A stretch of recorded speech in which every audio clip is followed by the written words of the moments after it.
MTV நேயர்களுக்கு வணக்கம். பைல்வான் bioscope நிகழ்ச்சியில் இப்போது நாம் பார்க்க போவது ஷூ படத்தின் திரை விமர்சனம்.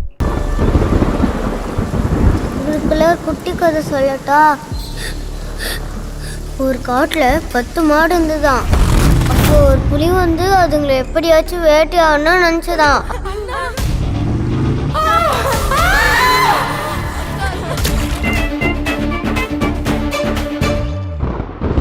ரவுடின்னா தேங்காய் பத்தியும் வாங்கணும், வாயிலையும் வயிற்றுலையும் பிளேட்லையும் பெத்த வாங்கணும். நிறைய பிளேட் வாங்கியிருப்பாப்ல வாய்ப்புல.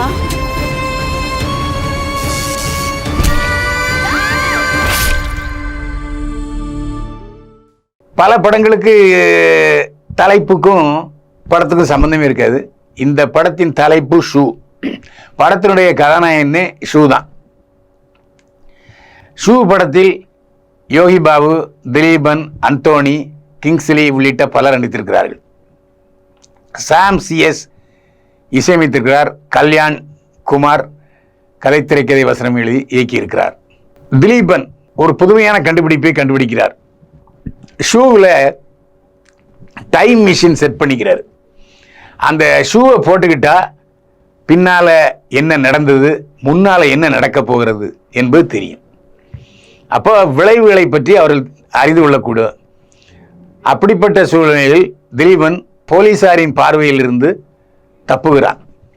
ஏன்னா வேகமாக வராரு, வரும்போது சுங்கச்சாவடியை உடைச்சிட்டு வர்றாரு. போலீஸார் விரட்டுகிறார்கள். விரட்டும் பொழுது அந்த ஷூவை காப்பாற்ற வேண்டும் என்பதற்காக ஏழை பெண்ணினுடைய குடிகார தகப்பன் செருப்பு தைப்பவராக இருக்கார், அவற்றை விழிச்சிட்டு போயிடுறார். அந்த ஷூவை கண்டுபிடிக்கிறார் அந்த செருப்பு தைக்கும் தொழிலாளியுடைய மகள். யோகி பாபு சும்மா உதார விட்டுட்டே தெரிவார். போலீஸ் ட்ரெஸ்ஸை போட்டுக்கிட்டு ஒரு நான் தான், இப்போ வடிவில் வந்து நான் தான் ரவுடி தான், நானும் ரவுடி தான் சொல்லுவார் இல்லையா, அதே மாதிரி அவரும் நானும் ஒரு டான் தான் என்று சொல்லுவார். அவர் டான்கிட்ட வீட்டு வேலை செஞ்சுக்கிட்டு இருப்பார். எப்போவுமே அந்த ஜீப்பில் கெத்தாக வருவார். அவருக்கு எதிர்காலத்தில் நம்ம ஒரு பெரிய டான், எல்லாரும் நம்மளை பார்த்து பயப்படணுங்கிற ஒரு எண்ணம் இருக்கும். யோகி பாபு ஒரு கேவலமான ஷூவை ரிப்பேர் பண்ண கொடுப்பார். ரிப்பேருக்கு கொடுக்க வந்தால் அந்த குடியாரவை எங்கேயோ தொலைச்சிட்டான். ஆனால் அந்த புது ஷூவை, அண்ணே தப்பாக நினச்சிக்காதீங்க, இந்த புது ஷூவை போடுங்களா, இல்லை எனக்கு பழைய ஷூ தான் வேணும்னு அடம்பிடிப்பார். அப்போ ஒரு வழியாக அந்த புது ஷூவை மாட்டினவுடனே அவருக்கு அந்த வைப்ரேஷன் தெரியும். அதாவது டைம் மிஷினுடைய பலனை யோகி பாபு அனுப்பிப்பார். அந்த யோகி பாபு அந்த ஷூவை போட்டுக்கிட்டு அவங்க டான் என்ன சொல்லுவாருன்னா, கூலிப்பட தலைவன் ஒருத்தனை போட்டு வாம்பார். ஜீப்பில் போய் நிற்பார். அதுக்குள்ளே ஏற்கனவே அவனை வேற ஒருத்தன் கொண்டிருப்பான். இது அந்த ஷூ போட்டோன்னே தெரியும். ஆனால் எல்லாருமே இவர் தான் பெரிய டான் அப்படின்னு சொல்லிடுவாங்க. அவருக்கு எத்தா தெரிவார்.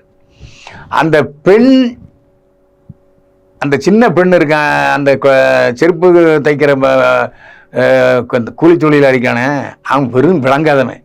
எப்போ பார்த்தாலும் 24 போதையிலேயே திரிவான் நாய். அவன் என்ன, அவங்கிட்ட ஒரு புரோக்கர் வந்து, நீ பொண்ணை அந்த 10 வயசு சிறுமியை என்கிட்ட அனுப்பு, கூட நான் போய் ஒரு இடத்துல விற்றுட்டு வந்துடுவேன், உனக்கு நிறைய பணம் கிடைக்குங்கிறான். குடிகாரன் கூடயே போயிடுவான். போய் அவன் கை நிறைய பணம் வாங்கிடுவான் அந்த குடிகாரன். அப்பா தன்னை விட்டு விட்டார் என்பது தெரியாமல் அந்த குழந்தை தவிக்கும். ஆனால் அந்த குழந்தைய கொண்டு போய் விற்றவன் எந்த இடத்துல விற்றுருப்பான்னா, பெண் குழந்தையை மட்டும் கடத்துகிற கும்பல். பெண் குழந்தைகளை முதியவர்களுக்கு கூட்டி கொடுத்து தப்பான தொழில் பண்ணுவாங்க. அது ஒரு நரக வேதனை. ஒரு 15 பிள்ளைகள், பொம்பளை பிள்ளைகள் இருக்கும். அந்த யோகி பாபுவுக்கு அந்த பொம்பளை குழந்தை மேலே, ஒரு சின்ன சிறுமி மேலே ஒரு பச்சாத்தாபம். நமக்கு பெரிய பணம் கிடச்சிது. ஏன்னா அந்த ஒரு கொள்ளைக்காரன் வந்து நிறைய 2000 ரூபாய் கட்டு அடங்கிய பொட்டியை தொலைச்சிட்டு போயிடும். அந்த பொட்டி யோகி பாபுக்கு கிடைக்கும். இந்த பணத்தை நம்ம கொடுத்தது இந்த ஷூ தான். ஷூவை கொடுத்தது அந்த பொண்ணு. அதனால் பொண்ணுக்கு ஏதாச்சும் செய்யணும்னு நினைக்கும் போது அந்த பொண்ணுவை காப்பாற்றுவார். எப்படி காப்பாற்றுறாரு யோகி பாபு என்பது தான் கதை. இந்த படத்தில் பெரும்பாலும் அந்த சிறுமிகள் தான் நடித்திருக்கிறார்கள். புது சிறுமி எல்லாருமே நல்லா நடிச்சிருக்காங்க. கொஞ்சம் அந்த டார்ச்சர் என்பது கொஞ்சம் அத்துமீறலாக தெரிந்தாலும் கதை நல்ல விறுவிறுப்பாகவும் பரபரப்பாகவும் செல்கிறது. யோகி பாபு மொத்தம் 7 காட்சிகளிலே வந்தாலும் படத்தின் கதாநாயகனாக ஜொலிக்கிறார். ஆனால் ஒரிஜினல் கதாநாயகன் யாருன்னா திலீபன் தான். ஆனால் அவர் ஆஸ்பத்திரியில் அட்மிட் பண்ணுறாங்க, ஆஸ்பத்திரி தப்பி போகிறாரு. இப்படி பரபரப்பாக செல்கிறது கதை. குழந்தை கடத்தலை பற்றி ஏற்கனவே சில படங்கள் வந்திருந்தாலும் இந்த படம் தான் அந்த படத்திலிருந்து வித்தியாசமாக இருக்கிறது. ஆனால் அந்த குழந்தை ஒரு மோசமான விளைவுகளை ஏற்படுத்தும் விஷயத்தை கேட்குது.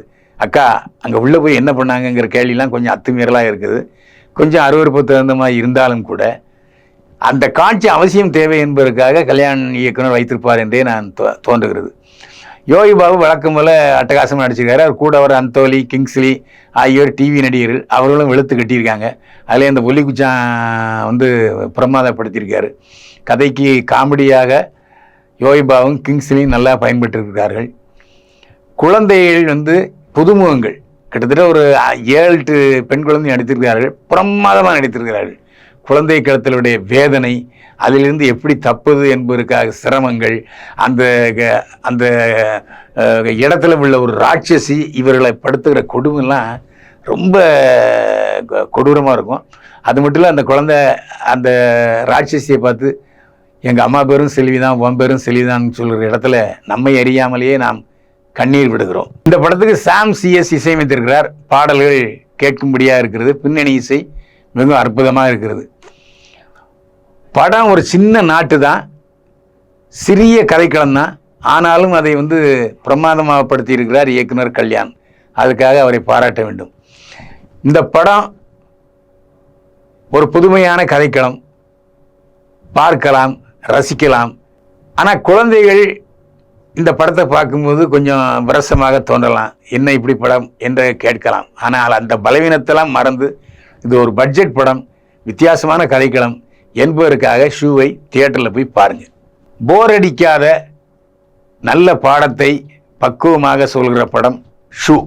மீண்டும் சந்திப்போம். வாழ்க வளமுடன்.